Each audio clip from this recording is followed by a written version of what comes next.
1975 жылдан бери шаар аталып, өзүнө 48 миңден ашык калкын батырган Кара-Балта шаарындабыз. Ошондой эле жол тыгыны эмне экенин билбеген, ар кандай ири завод, фабрикаларга бай Кара-Балта шаарынын жалпы аянты 37,7 чарчы чакырымды түзөт. Биздин шаар долбоору Кара-Балта шаарындабыз. Алдыда бүгүнкү берүүбүздө сиздерге Кара-Балта шаары туурасында кененирээк маалымат беребиз. Бул жерде биринчи этапта 300 адам иштейт, андан кийин 800 адам иштейт. Bir жылдын ичинде көптөгөн ийгиликтерге жеттик. Жаңы бренд менен аз акмет деп чыгарабыз. Проблема көйгөйүбүз аябай туу чокусуна чыкты да. 2023 жылга бизде абдан жакшы пландар болуп атат. Өзү анчалык чоң шаар болбосо дагы, бул Кара-Балта шаарындагы өзгөчөлүктөрү ири заводдор, фабрикалар дегеле жалпы калкты жумуш орду менен камсыз кылуу жана ошол эле маалда шаардагы чечилбеген көйгөйлөрдө кандай маселелери бар, биз алдыда кененирээк чагылдырабыз. Анда эмесе баштайлы.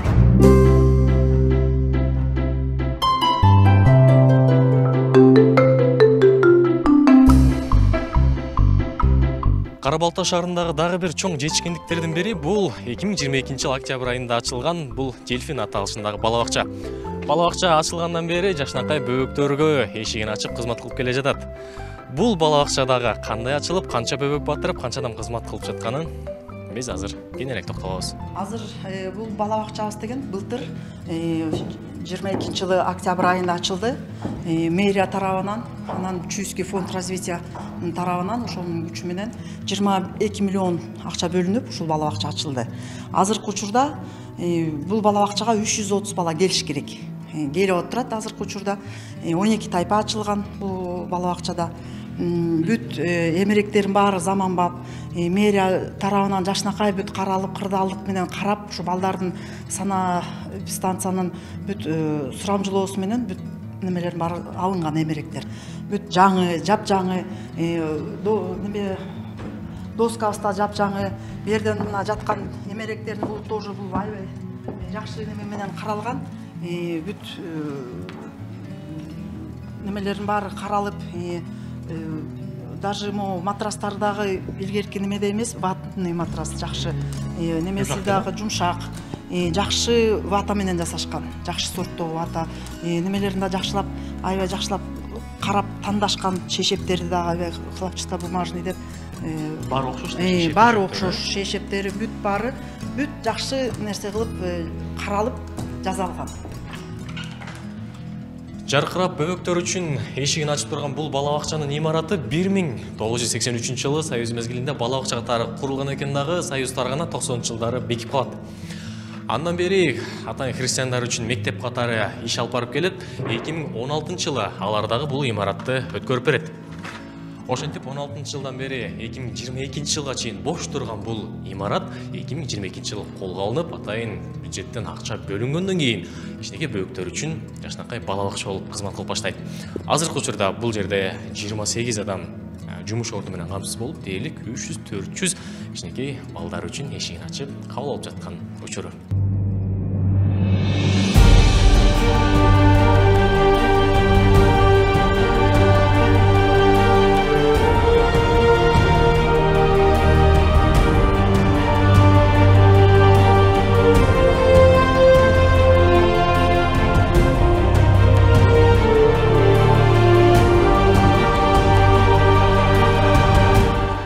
Бул колундагы эч кандай буудай же арпа же талкан эмес. Бул кадимки Кыргызстандын ар аймактарынан алынып келинип жыйналган топурактар. Кара-Балта шаарында Кыргызстанда жападан жалгыз эң ири деп аталган ушундай лаборатория бар. Бул лабораторияда болсо ушундай келген топурактардын баарысын жыйнап, муну топурактын курамында Менделеевдин мезгилдик системасына таандык кандай элементтер бар экендигин чагылдырып чыгарып бере турчу атайын ушундай ишкана же лаборатория десек болот. Буга кененирээк токтолсок, бул жактан атайын кызматкерлери кененирээк айтып берет. Анан дагы баса белгилеп айтчу нерсе, 200 адам ушул Кара-Балта шаарынын тургундары ушул лабораторияда иш менен камсыз болгон. Бул биздин лабораториябыз көп жылдан бери бул геологиялык үлгүдөгү пробалардын анализин аныктайт. Бул бизге ар кайсы Кыргызстандын аймагынан ар кайсы тоо кен жерлеринен келет. Ошол эле бардык райондордон, бардык региондордон бизге геологдор, биздин заказчиктерибиз эмне анализ кылгылары келсе ушул жерге жиберет. Мына керновый пробалар, шламовый пробалар, бороздовый пробалар геологдор алып берет да, бул жерге бизге жөнөтөт. Мына ушул состав менен бизге келет да, биз буларды кабыл алабыз. Кургатып, бардык шифрын, номерин тактап туруп, андан кийин кайсыл анализдерге аныкташ үчүн ушунун баарын биз даярдап беребиз да. Бул майдалаш керек, мына бул келген топту, бул дробилка майдалайт. Анан бул жерде могул жонс аркылуу бөлүп алат. Канча грамм? Кээ бирөө 200 граммга чейин, кээ бирөө килограммга чейин, кээ бирөө 500 грамм алат. Бул жерден алгандан кийин атайын пробанын эмеси коюлат, номери коюлат, анан бул автоматический стикер коюлат да. Бул эми кайнаганга, печкаларга жиберилет. Баары порядок менен мына морекиндеги бул тигилдерге мына көрдүңөр, проба салынды. Бул уже даяр, уже толка салыш керек. Канча убакыт кайнайт? 1 саатка жетпеген убакыт 45 мүнөт, 50 мүнөттө 1055 градуска кайнайт. Мына азыр 1050ге жетип калды. Мына бир азыр 2-3-4 мүнөттөн уже муну куя берсе болот. Бул Америкадан келген печкалар. 1060 градуста кайнаган жанагы топурактар ар кандай майдаланып этаптан өтүп отуруп, мындай ысыкта меште кайнайт. Кайнап чыккандан кийин мындай бол атайын калыптарга куюлат дагы. Бул муздагандан кийин мунун топурактын курамындагы нерселерди аныктоого мүмкүнчүлүк жаралат. Азыр бул мештен чыккан ысык кадимгидей болгон бул биз турган ичин ысытуугенге жетет экен, анткени 1060 градуста кайнайт.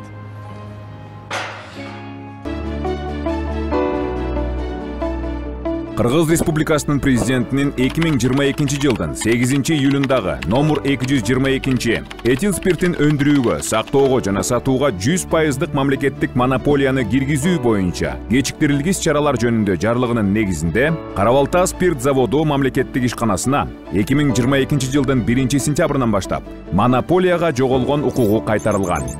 Кара Балта спирт заводу мамлекеттик ишканасында жалпысынан 232 кызматкер эмгектенет дагы.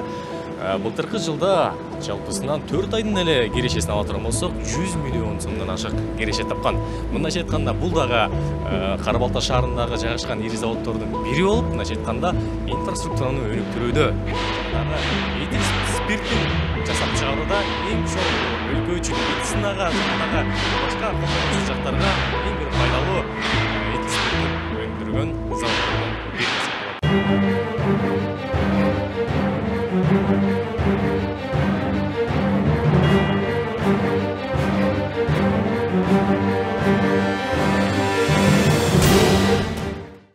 Процесс брожения.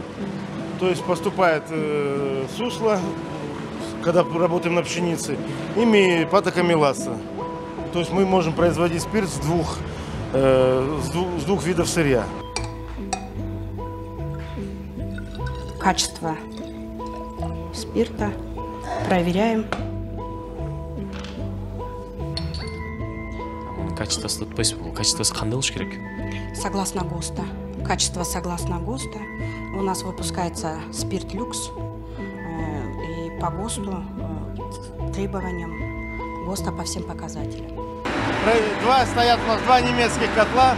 Производительность по 12 тонн пара в час. Спирт завод мамлекеттик ишканасында атайын медициналык мындай этанол деп аталган 100 миллиграммдык спирттерди чыгарат дагы.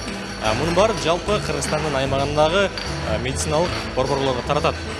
Эми күнүнө ушундай 100 миллиграмм бутылкалардан бир 30-40 миңден чыгарып отурса, айына дээрлик миллионго жакын ушундай спирттерди чыгарат дагы. Кыргызстандын аймагындагы баардык медициналык аймактарга, бөлүмдөрдүн барысына таратылат деген кеп.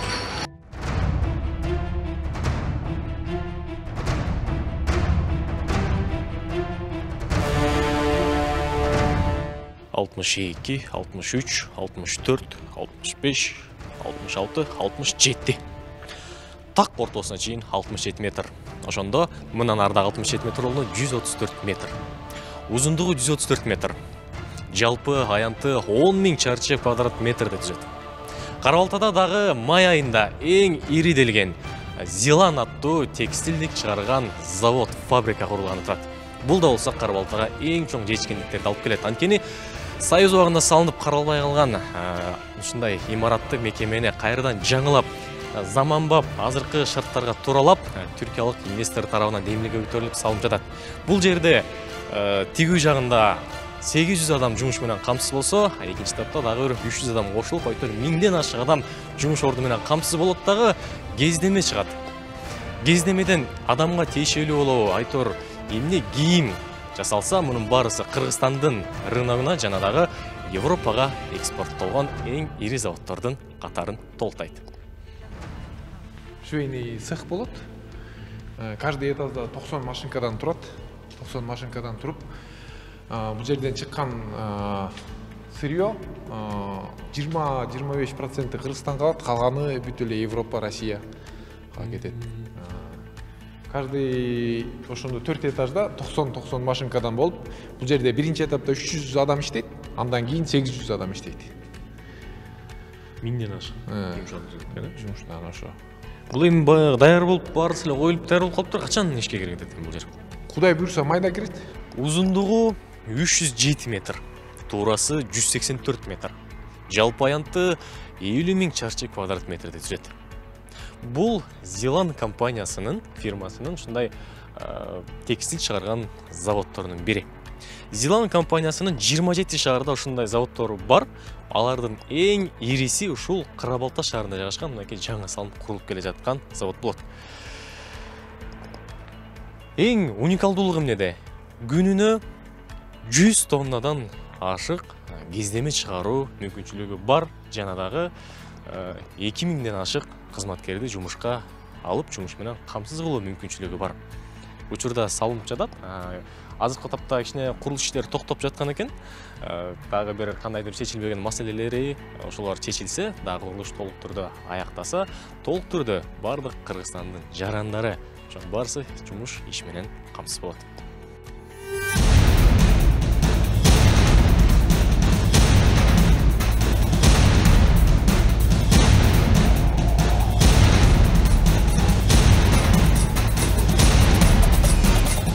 Кышында үйдү жылыткан жылыткыч бузулуп калды. Мен муну Таштандыга алып бараткан жокмун. Кара Балтада болсо, муну атайын мындай темир алуучу жайга келип өткөрөм. Килограммы 18, 19, 20, 22 айтор баалар ар кандай. Бул жакка келип өткөргөндө бул жак эмне кылат? Азиясталь деп атайын жеке менчик компания. Ушундай Кыргызстандын аймагынан, шаарлардан бардык эски жарабай калган темирлерди, металдын баарын элдерден сатып алат дагы. Алардын курамына ар кандай Менделеевдин мезгил системасынан кремний, магнийдин баарысын кошуп, атайын эритип, эң бир мыкты арматураларды чыгарышат. Азыр эми аларды кантип чыгарат? Бул жактын атайын адисинен биз сурап көрөбүз. Азиясталь жөнүндө тааныштыра кетейин. Азиясталь ишканасы 2022 жылы 8 январда ачылган. Уже арада бир жыл өтүп, бир жылдын ичинде көптөгөн ийгиликтерге жеттик. Эми келиңиздер, көргөзүп берейин. Бизде өзүбүздүн заводубузда, ишканабызда өзүбүздүн лабораториябыз бар. Бизде биринчи арматура куюлган биринчи партияны ошол жактан ар кандай кусокторду алып келет. Кусокторду алып келип, биякта лабораториядан текшерет. Текшергенде мунун ичинде составы кандай, эмне ичиндеги ар кандай хим заттар кандай көп кошулганбы, аз кошулганбы, ошолордун баарын теңдеп эң сапаттуу арматура чыгарганга бул лаборатория бизге жардам берет да. Негизи железо ошо арматуранын негизинде 97% болуш керек да. Никель менен мед менен хром. Бул арматуранын негизи бир пачкалап монтип чыгарганы примерно мына көрүп көрсөңөр болот. 3 тонна 946 килограмм болду да. Дээрлик 4 тонна болуп калды. 4 тонна арматура бар. 4 бир пачкада ошондо бизде бир 4 тоннага барат да. Ушинтип норма, норма, башында мен алып келип өткөргөн жылыткычтын темиринен мына ушундай эң бир сапаттуу, катуу арматура чыгат деп ким ойлоптур? Бирок Кара Балтада жайгашкан Азиясталь компаниясы ушундай арматураларды чыгарат. Эң бир сүйүндүргөн нерсеси ушундай чыккан сапаттуу арматуралар бул Кыргызстандын ичине тарап бардык базарларга чейин жеткирилип, аргына куруп жаткан мекемелерге, үйлөргө, бардык жакка курулуш тармагынан колдонулат. Күнүнө 20 тоннадан ашык арматураны чыгарган компания 50ден ашык адамды жумуш орду менен камсыз кылат.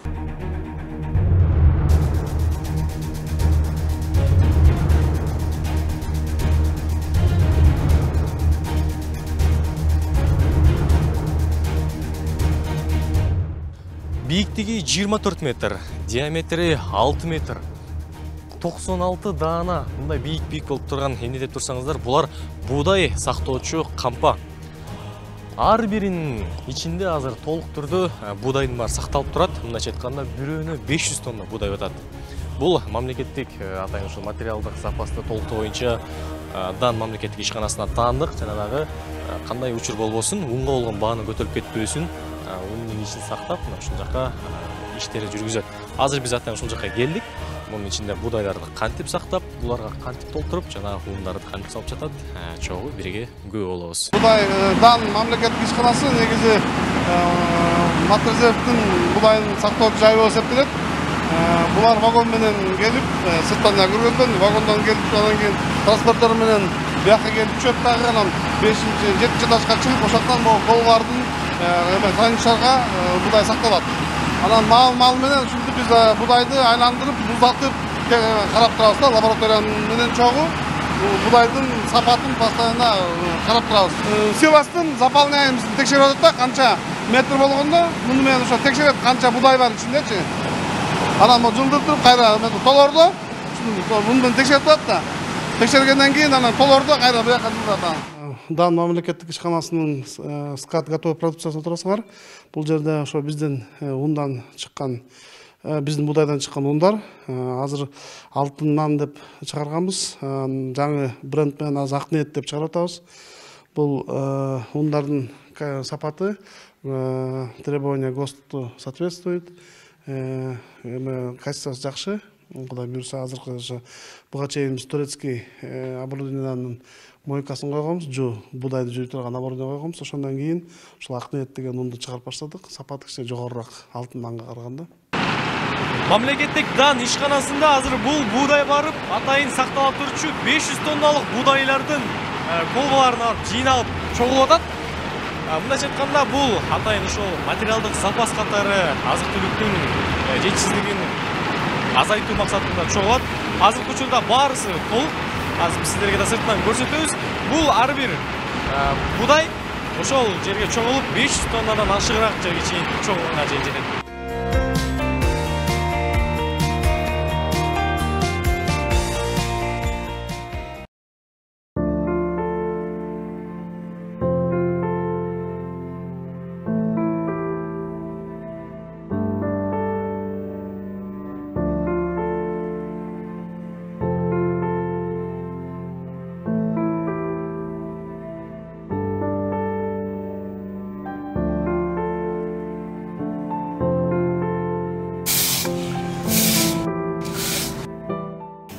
Ушул шаардын тургундарын жашоосуна өбөлгө түзүп, шаарды таза кармап, баскан турган жерлердин баары таза болуш үчүн болгон аракетибизди кылып жүрөбүз.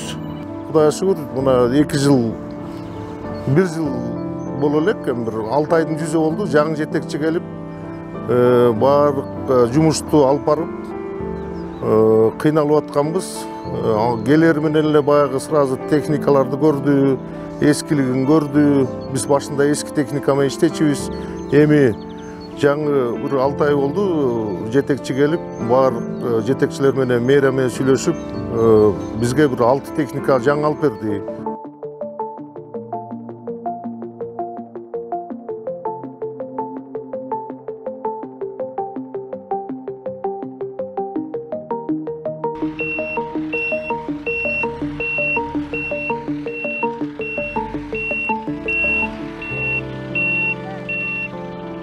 Ар бир шаарда ушундай таштанды төгүүчү полигондор бар. Бул болсо Кара Балта шаарынын таштанды төгүүчү полигону. Илгертен бери эле ушул жерге таштандыларды төгүшөт, аянты 21 гектарды түзөт. Болгондо дагы бул жердеги эң чоң маселе эмнеде жатат? Маселе бул полигон шаардын карамагына же мамлекеттин карамагына эмес, 49 жылга ижарага берилип кеткен Тоген тармагынын жери. Бул жерге мусорду кайра иштетүүчү заводдорду курам дегендер көп, бирок ошол Тоген 49 жылга ижарага берилип кеткен жерден документтерин тууралап алуу абдан көйгөйлүү маселе болуп келет. Андыктан документтерди туураламайынча эч кандай заводдагы, шаардын дагы карамагына, мамлекеттин карамагына азырынча мындай алуу көп маселе жаратат. Ал эми бул жерде шаардан чыккан таштандылар күндөн күнгө көбөйүп жатканы чөйрөк. Бул жерге ушул шаарыбыздын эле таштандылар эмес, ушул Жайлы районундагы айыл өкмөттөр дагы келип ушул жерге төгүшөт. Бүгүнкү күндө биз ушул өкмөткө кайрылып атабыз. Эгерде ушул жерди кайра биздин шаардын балансына өткөрүп берсе, биз ушул жерге инвестиция тартып, жаңы таштанды куруучу завод куралы деген максатыбыз бар. Жалпы инвестициянын көлөмү алдын ала эсептөө менен $5 миллион да. $5 миллион. Муну менен биз жаңы жумушчу орундарын дагы түзө алабыз. Мына ушул таштанды маселесин чечкенге мүмкүнчүлүк түзүлөт. Андан сырткары ушу жергиликтүү бюджетке дагы акча каражаты түшөт да. Эми муну ошол өткөрүш үчүн эмне кылыш керек? Кандай мамлекет тараптан жардам болсо, эмне болсо чечилет? Бул эми таштанды полигон көп жылдардан бери турат да. Көп жылдан бери чечилбей келген экен. Биз азыр ошо райондук администрацияга, андан ары облуска, андан ары өкмөткө, кыргыз өкмөтүнө кайрылуу жасадык. Ушул тез аранын ичинде ушул маселе чечилип калса жакшы болот эле да. Ошондуктан жанагы Адилет министрлиги корутундуну жакшы берсе, анан Кудай буйруса өкмөтүбүз ушу токтомго өзгөртүү киргизип берсе, Токен комбинатынын жеринен чыгарып берсе 21 гектар аянт жерди. Анан Кудай буйруса муниципалдык менчикеби же мамлекеттик менчикеби өтсө, анан уже бизде баягы укук пайда болот эле колдонууга. Демек ошол токтомду өзгөртүп берсе, биздин өкмөт бул жакты чечип алуу болот экен да. Болот. Демек бул Кара Балта шаарындагы ушул көп аянтты гектарды ээлеген полигондун маселеси демек өсө токтомго өзгөртүү киргизип кол коюлса эле, документтер туураланса, сөзсүз түрдө чечип жана ар кандай кайра иштетүүчү завод курууга мүмкүнчүлүк жаралат экен.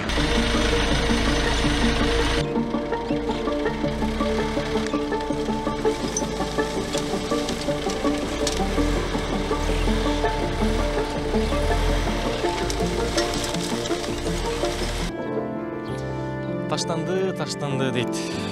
Инвесторлар салып беребиз деп атат. Тоген комбинаты жерди алып кеткеле деп атат. Салалы десе бир гана бул жерде документ кармап турат. Албетте биз ишенебиз, биздин өкмөт, бийлик тараптан бул документтерди чечип кол коюп берсе, сөзсүз түрдө бул жакта эң мыкты Түштүк Кореянын инвесторлору келип жакшынакай инновациялык завод салып берет деп.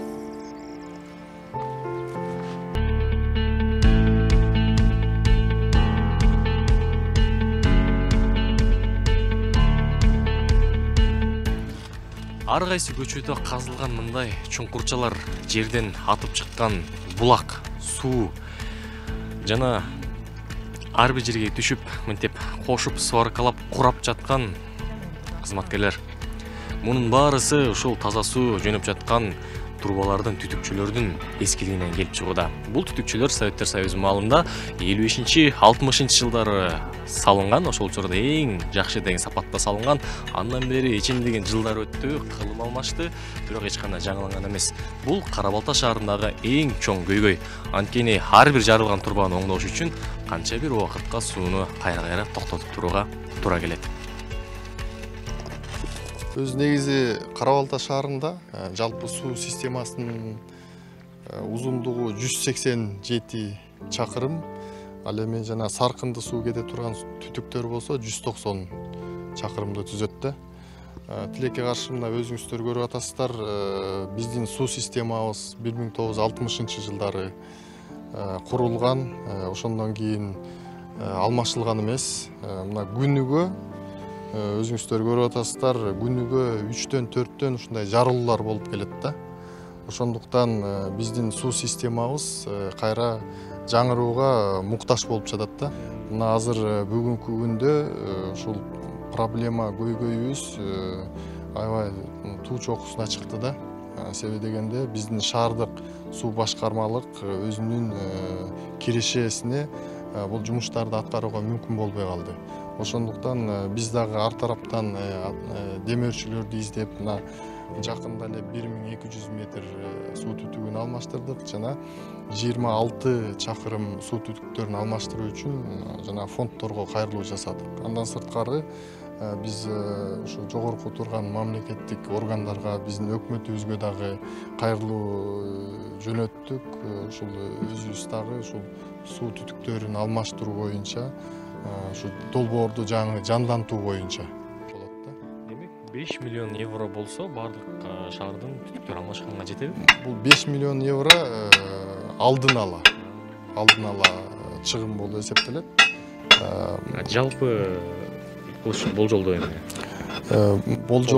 болжолду толук түрдө 50 миллион деп эсептелген.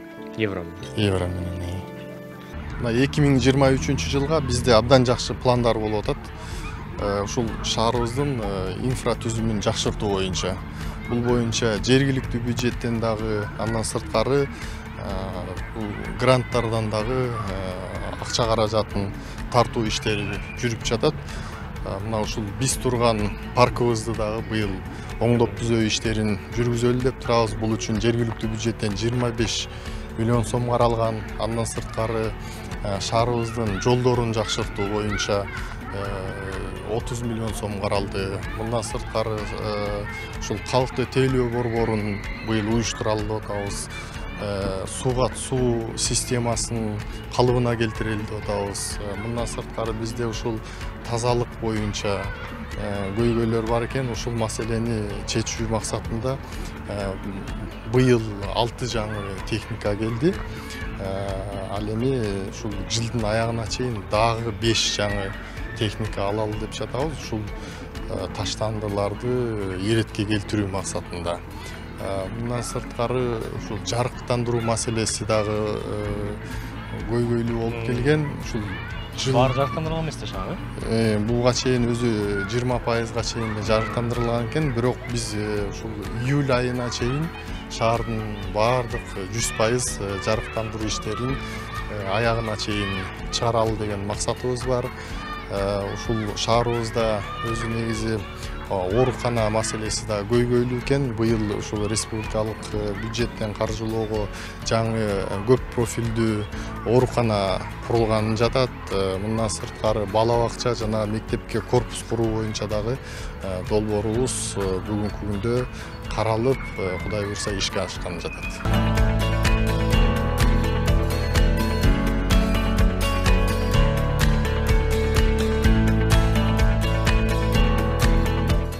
Президентибиз ушу мамлекеттик органдардын астында чоң тапшырма койгон, ушул кызматкерлерди кыскартуу боюнча.